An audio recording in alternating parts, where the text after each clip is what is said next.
एक ज्ञानी मॉन्क जंगल के एक वृक्ष के नीचे ध्यान किया करते थे। वे रोज एक लकड़हारे को लकड़ियां काटकर ले जाते हुए देखते। एक दिन उसने उस लकड़हारे को रोककर कहा, सुनो भाई, दिन भर लकड़ी काटते हो और उस लकड़ी को बेच के 2 वक्त की रोटी भी नहीं जुटा पाते। तुम जरा जंगल में थोड़ा आगे क्यों नहीं जाते? वहाँ आगे चंदन के वृक्ष का घना जंगल है। एक दिन काट कर ले जाओगे तो हफ्ते भर के खाने की व्यवस्था हो जाएगी। उस गरीब लकड़हारे को विश्वास ही नहीं हुआ, क्योंकि वह तो सोचता था कि जितना वह जंगल को जानता है उतना और कोई नहीं जानता। जंगल में लकड़ियां काटते काटते ही तो उसकी जिंदगी बीती है। यह साधु यहाँ इस वृक्ष के नीचे बैठा रहता है, इसको क्या खाक पता होगा जंगल के बारे में।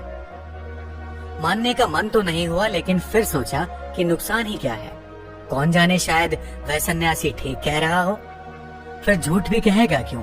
शांत आदमी मालूम पड़ता है, दयालु भी लगता है और इससे पहले कभी बोला भी नहीं है। एक बार प्रयोग करके देखने में क्या जाता है। साधु की बातों पर विश्वास करके वह लकड़हारा जंगल में आगे गया।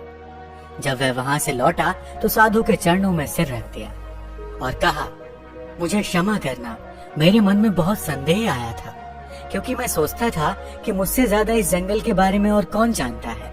मेरा बाप भी लकड़हारा था, उसका बाप भी लकड़हारा था। हम इसी जंगल में लकड़ियां काट काट कर अपना गुजारा कर रहे हैं। कभी ये सोचा ही नहीं कि इससे आगे भी शायद कुछ हो सकता है। मैं भी कैसा अभागा हूँ। काश पहले पता चल जाता तो आधी जिंदगी गरीबी में न गुजारनी पड़ती।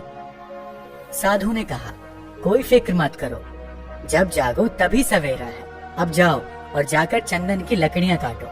अब उस लकड़हारे के दिन बड़े मजे से गुजरने लगे। एक दिन लकड़ियां काट लेता, 7-8 दिन जंगल जाने की जरूरत ही नहीं पड़ती। बाजार में उसकी इतनी कीमत मिल जाती जिससे वो अपने परिवार के लिए हफ्तों के राशन पानी का बंदोबस्त कर लेता। ऐसे ही दिन गुजरने लगे। लकड़हारा हफ्ते में एक दिन जंगल जाता, चंदन की लकड़ियां काटता और जाकर उन्हें बाजार में बेच देता। एक दिन जब वो लकड़ियां काटने जा रहा था तो उस साधु ने उसे रोककर कहा, तुम जब से चंदन की लकड़ियां ही काट रहे हो, आगे नहीं गए? तुम्हारे मन में कभी ये सवाल नहीं आता कि इससे आगे भी कुछ हो सकता है? यह तो मेरे मन में सवाल ही नहीं आया कि चंदन के आगे भी कुछ हो सकता है, लकड़हारे ने कहा। साधु ने कहा, चंदन के आगे जरा जाओ तो वहाँ चांदी की खदान है।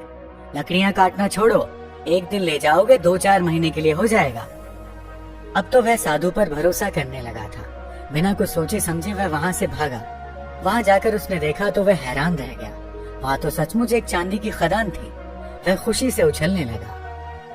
अब तो वह 4-5 महीने में एक बार आता, चांदी लेता और अगले 4-5 महीने आराम से रहता। ऐसे ही कुछ साल गुजर गए।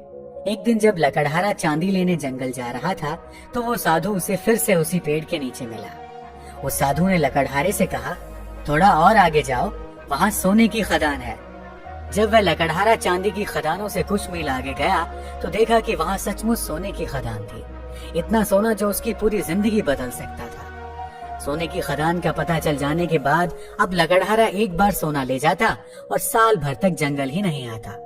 उसकी जिंदगी बड़े आराम से गुजर रही थी। ऐसे ही कुछ साल गुजर गए। सालों बाद जब एक दिन वह लकड़हारा जंगल में सोने की खदान की तरफ जा रहा था तो उसे फिर वह मॉन्क मिला, जो कि एक पेड़ के नीचे बैठकर ध्यान कर रहा था। जब उस मॉन्क ने लकड़हारे को सोने की खान की ओर जाते हुए देखा तो बोला, तुम कभी जागोगे कि नहीं, या मुझे ही हर बार तुम्हें जगाना पड़ेगा? तुम्हें खुद अपनी तरफ से सवाल नहीं उठता? मन में जिज्ञासा नहीं उठती कि आगे जाकर देखें कि क्या है?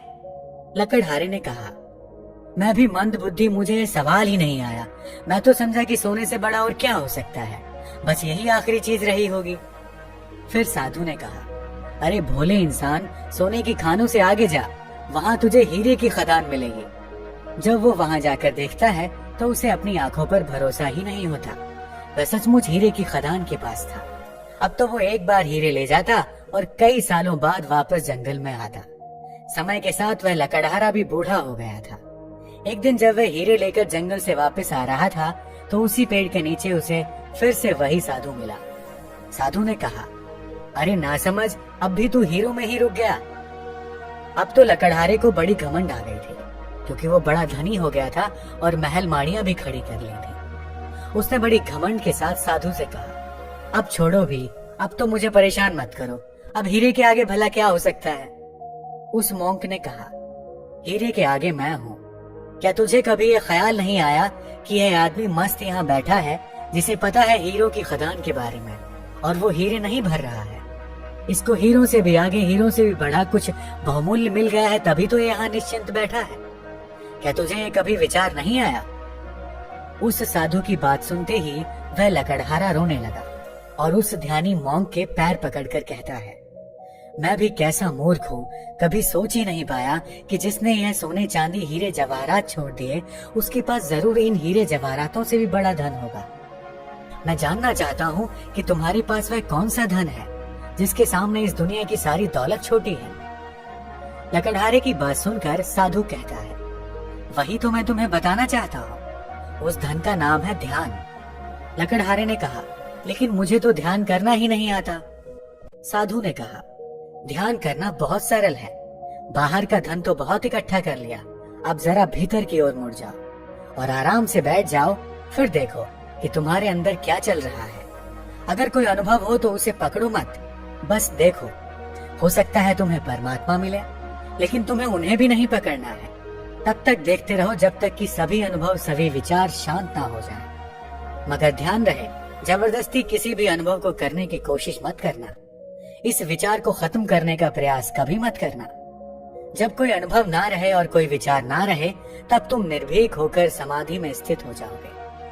फिर इधर उधर नहीं भटकोगे और तभी केवल शून्य होगा, और उस शून्य में ही चलता है बोध का दिया, आत्मज्ञान का दिया। ध्यान करने के लिए एक चीज जो सबसे महत्वपूर्ण है वो है धैर्य। आपके भीतर इतना धैर्य होना चाहिए कि घटना आज घटे या कई वर्ष बाद, आप ध्यान करने के लिए हमेशा तैयार रहें। दोस्तों, यदि आपको शुरुआत में ध्यान करने में प्रॉब्लम आती है तो आप सिर्फ 5 मिनट के अभ्यास से शुरू कर सकते हैं। अगर 5 मिनट भी नहीं कर सकते तो 2 मिनट से शुरू कर सकते हैं। लेकिन एक बात ध्यान रखना, इसे कंटिन्यू करना है, हर रोज अभ्यास करना है, नहीं तो आपको रिजल्ट नहीं दिखेगा। दोस्तों, आज की वीडियो में फिलहाल इतना ही। धन्यवाद।